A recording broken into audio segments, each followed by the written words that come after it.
Hello guys, it's me, DJ Miscrits. At ngayon naman, tatalakayin natin ang kwento at evolusyon ng isang nature exotic miscrit na si Pisky. Na sa kanyang unang yugto, makikilala natin si Pisky. Sa tuwing siya ay lumilipad at nagpapagaspas ng pakpak, naghahasik siya ng mga kumikinang na pulbura. Ang mahiwagang pulbura na ito ay mabilis na binubuhay at pinasisigla ang anumang halaman na nadidikitan nito. At sa kanyang paglaki, siya ay magiging si Pookie. Dahil siya ay likas na malumanay na nilalang, ginagamit ni Pookie ang kanyang mahika upang lumikha ng mga mayayabong na bahagi ng kagubatan. Ang mga makakapal na halamang ito ay nagsisilbing ligtas na silungan at pahingahan para sa mga mas mahihinang miscrits. Ang susunod niyang evolusyon ay si Lovely. Dito, nagkakaroon siya ng isang natatanging baluti.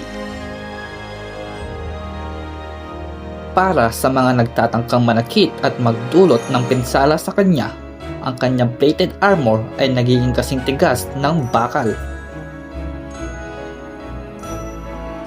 Ngunit para sa mga lumalapit upang humingi ng kalinga, ang baluting ito ay nagiging kasing lambot ng isang unan.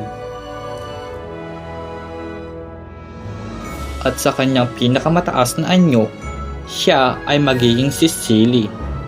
Siya ay palagi napapaligiran ng isang ulap ng mahiwagang pulbura. Ang pulburang ito ay may kakayahang magpagaling ng katawan at maglinis ng mga negatibong emosyon.